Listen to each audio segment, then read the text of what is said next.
9, versículo de número 1 em diante. Diz assim: E Saulo, respirando ainda ameaças e mortes contra os discípulos do Senhor, dirigiu-se ao sumo sacerdote. Então olha só, nós estamos aqui falando de um homem chamado Saulo, depois ele vai ficar conhecido como Paulo. Mas eu quero chamar a atenção para Saulo, porque Saulo era um homem extremamente religioso. Saulo era um homem da parte dos fariseus, ele pertencia a um grupo chamado fariseu. Ele era membro de uma escúpula religiosa chamada Sinédrio. Ele era um homem que conhecia a religião como nunca, conhecia a lei de Moisés, o Pentateuco, como ninguém.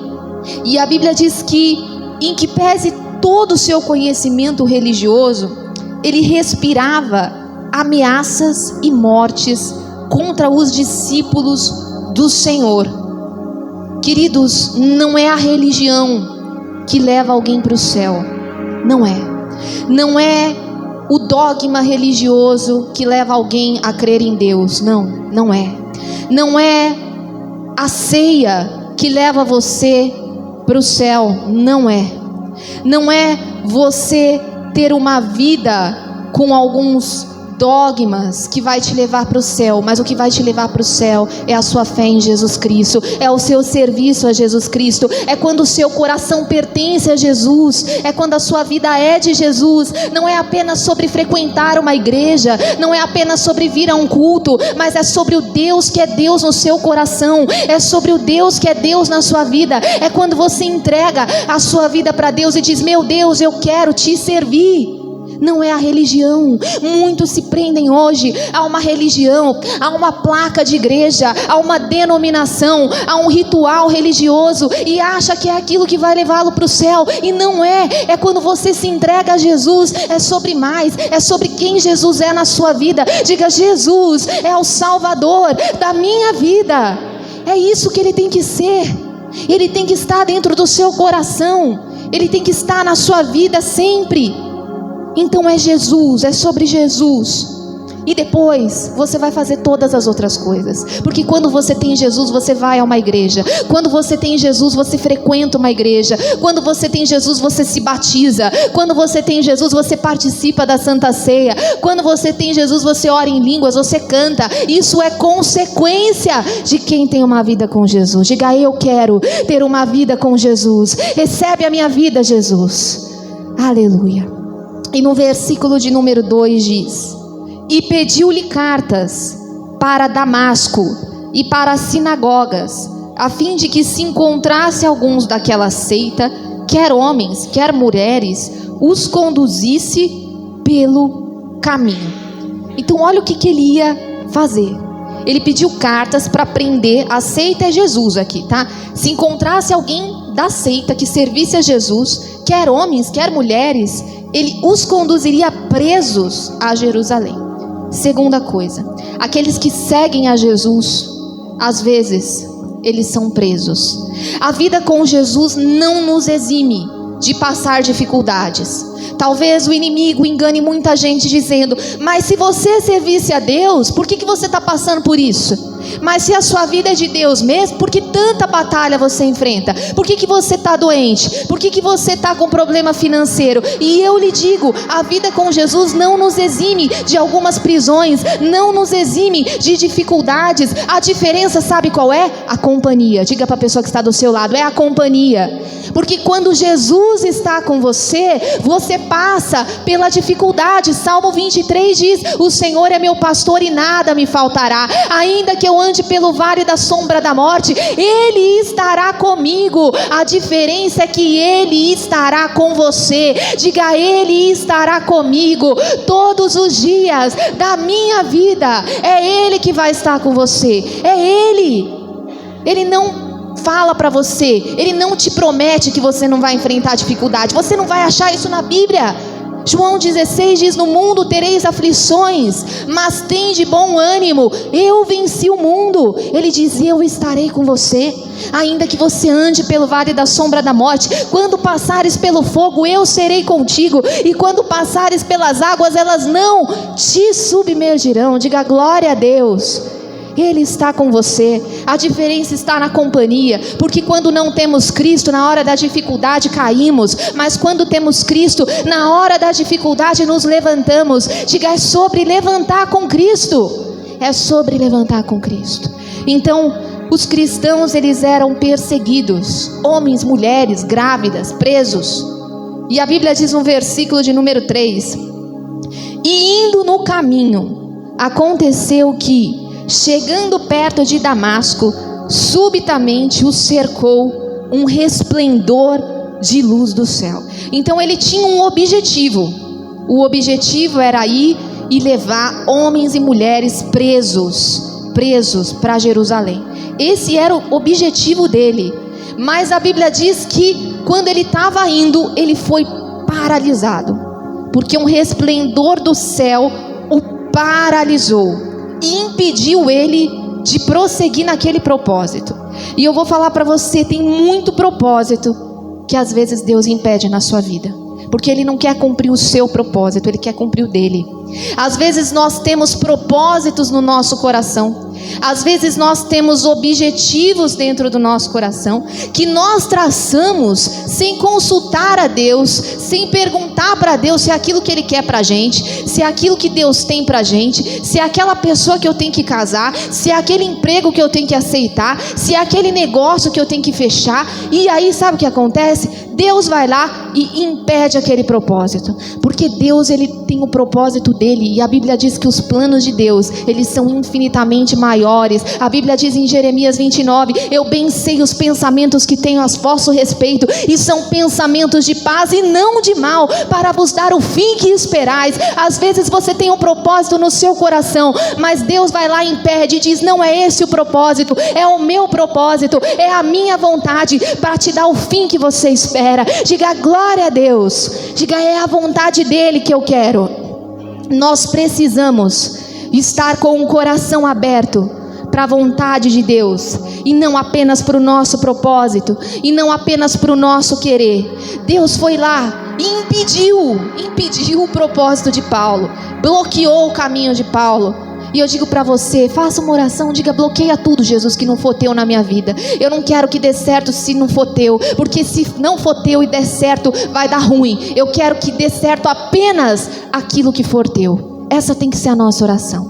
Então o Senhor foi lá e bloqueou, impediu o caminho de Paulo, porque ele tinha um propósito diferente para Paulo. Ele tinha um propósito maior. Não fique chateado se as coisas derem errado.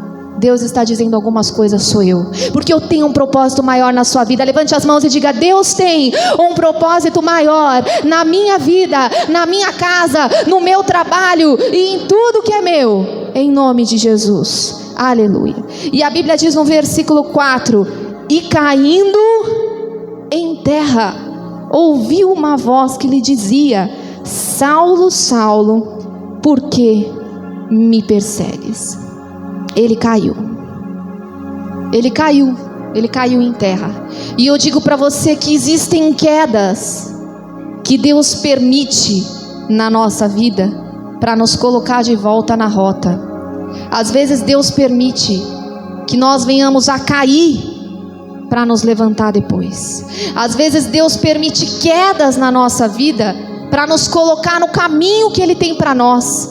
Às vezes Deus permite quedas na nossa vida para nos colocar no propósito dEle, no destino dEle, na promessa dEle, na palavra dEle. Paulo caiu em terra, e há quedas que vêm, porque Deus tem um propósito, e Ele diz: você precisa cair para entrar no meu propósito, para entrar na rota do meu propósito, para entrar no caminho que eu tenho para você, para entrar naquilo que eu tenho para a sua vida. Às vezes Deus permite uma doença se levantar para que você entenda que Ele é Deus e para que você entre na rota. Às vezes Deus permite um problema financeiro vir para que você entre no propósito dEle, para que você passe a ser fiel a Ele. Às vezes Deus permite uma decepção, às vezes Deus permite uma frustração para te trazer para o propósito, para te trazer de volta para a rota, para te trazer de volta para o caminho dEle. Às vezes Deus permite portas se fecharem para colocar você na rota, para colocar você no milagre, para colocar você debaixo da palavra dEle.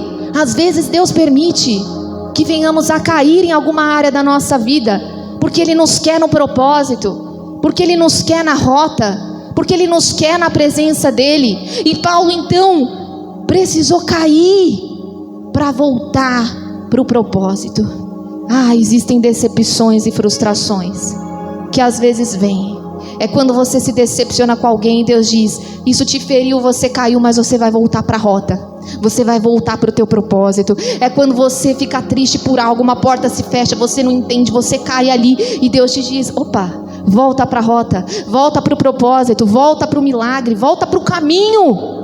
Volta para o caminho. Deus está te levando hoje. Levante as mãos. Eu profetizo sobre a sua vida. Segura essa palavra. Deus está te colocando hoje no caminho que Ele tem para você, no propósito que Ele tem para a sua vida. Paulo então precisou cair para redirecionar a vida dele. Deus está redirecionando vidas hoje aqui. Deus está redirecionando, alinhando. E então no versículo de número 5 diz: e ele disse: quem és tu, Senhor? E disse-lhe o Senhor: eu sou Jesus, a quem tu persegues. Duro é para ti recalcitrar contra os aguilhões. Recalcitrar, querido, no dicionário, é lutar, é ir contra.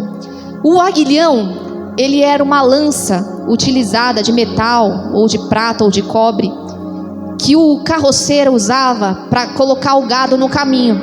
Então a carroça, quando ela saía do caminho, o carroceiro ia lá e dava uma lançada, espetava o gado, e ele voltava para o caminho que o carroceiro tinha para ele. Só que quando o gado era muito bravo, ele ficava se recalcitando, se debatendo, e ele ficava se ferindo contra o aguilhão. Ele ficava se ferindo. Queridos, Deus coloca limites na nossa vida. Ele coloca aguilhões na nossa vida. Só que muitas vezes nós nos ferimos porque nós ficamos lutando contra os aguilhões e os princípios que Deus coloca na nossa vida.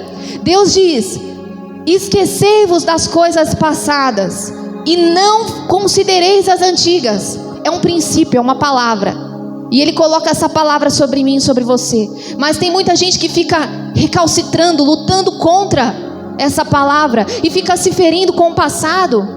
E fica se ferindo com o passado. Deus mandou você abandonar o passado. As pessoas que para lá ficam, não fique se recalcitrando contra esse aguilhão do passado, senão você vai se ferir. Você vai se ferir. Deus manda perdoar. Amai os vossos inimigos e orai pelos que vos perseguem. Mas tem muita gente que pega essa palavra e se fere contra ela, vai contra ela e vai se ferindo, vai ferindo o coração com a mágoa, vai ferindo o coração com o passado, vai ferindo o coração com o relacionamento que ela sabe que não é de Deus, vai ferindo o coração, a vida, o emocional dela com algo, com uma prática que ela sabe que não é de Deus. Não se fira. Deus diz: pare de ir contra os aguilhões que eu coloco na sua vida.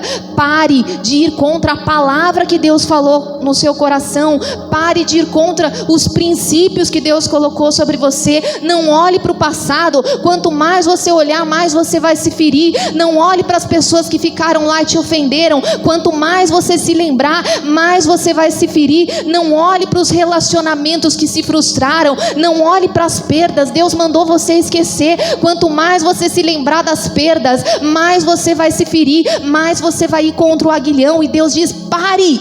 É duro você ficar lutando contra um aguilhão. Não lute contra a palavra. Perdoe, ame, obedeça. É melhor servir a Deus do que lutar contra um aguilhão, querido. Querido, nós não podemos ser, entre aspas, gados selvagens que se rebelam contra os aguilhões, contra os princípios que Deus coloca sobre a nossa cabeça. Deus tem propósito para você. Diga: Deus tem propósito para mim. Deus tem direção para mim. Deus tem propósito e tem direção para você. E no versículo de número 6 diz: e ele, tremendo e atônito, disse: Senhor, que queres que eu te faça? E disse-lhe o Senhor: levanta-te e entra na cidade, e lá te será dito o que convém fazer. Então olha só, Paulo ficou cego com aquela luz, ficou lá caído em terra, e Paulo disse: tá bom, o que eu preciso fazer? E Deus fala: eu não vou te falar agora não, você vai continuar cego, você vai continuar do jeito que você está, eu vou ficar em silêncio. Vai para a cidade e lá vai te ser dito aquilo que você deve fazer. Querido, a direção vem não quando nós queremos.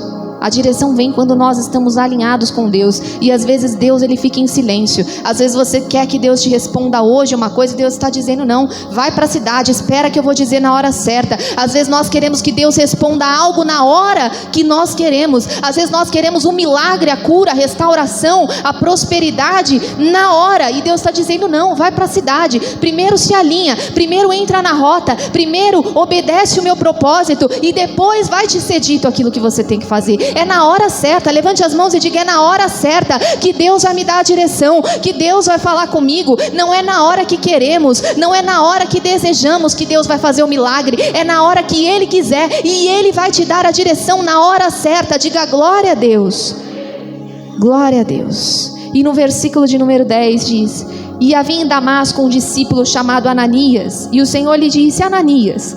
E ele respondeu e disse: eis-me aqui, Senhor. E disse: levanta-te e vai à rua direita, e pergunta em casa de Judas por um homem chamado Saulo, porque eis que ele está orando. Diga: orando.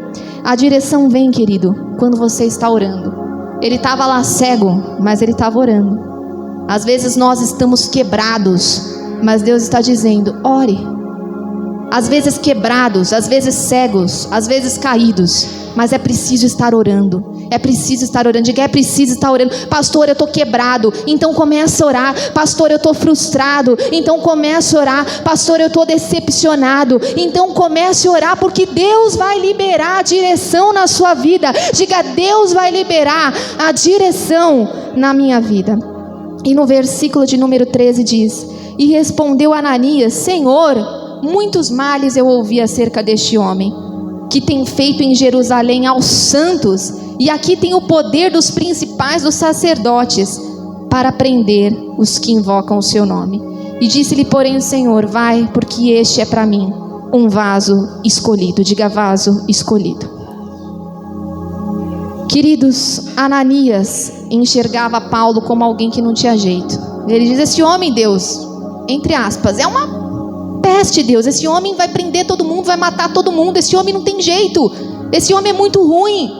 E Deus disse para Ananias: Ananias, ele não é o que você acha que ele é. Ele é para mim um vaso escolhido. E eu digo, a despeito de tudo aquilo que você pensa de você, não é aquilo que você pensa de você, não é aquilo que as pessoas pensam de você que é a verdade, é aquilo que Deus fala de você. E quando as pessoas dizem: ele não tem jeito, ela não tem jeito, ele está no erro, ele é um rebelde, ele é um caído, Deus diz: é um vaso escolhido. E quando você acha que você não consegue se levantar, Deus diz: levanta, porque você é um vaso escolhido. Quando você acha que você não tem jeito na vida, Deus diz: você tem muito jeito sim, você é um vaso escolhido para mim. Levante as mãos e diga: eu sou um vaso escolhido para Deus. Você tem jeito sim. Para de acreditar naquilo que o inimigo diz. Eu encerro dizendo: você é um vaso escolhido, você tem jeito, você tem jeito. E no versículo de número 20, para a gente terminar, versículo de número 20, diz: e logo estava nas sinagogas pregando a Jesus, que era o Filho de Deus. Olha lá, aquele que não tinha jeito estava lá sendo um vaso escolhido. Talvez hoje você se enxergue aqui sem jeito, mas ali na frente, logo o propósito de Deus vai se cumprir na sua vida. Levante as mãos e diga: logo. É logo que o propósito de Deus vai se cumprir na minha vida e na minha casa. Ah, Senhor, nós te agradecemos por essa palavra. Levante as suas mãos e agradeça a Deus. Você é aquilo que Deus diz que você é, e não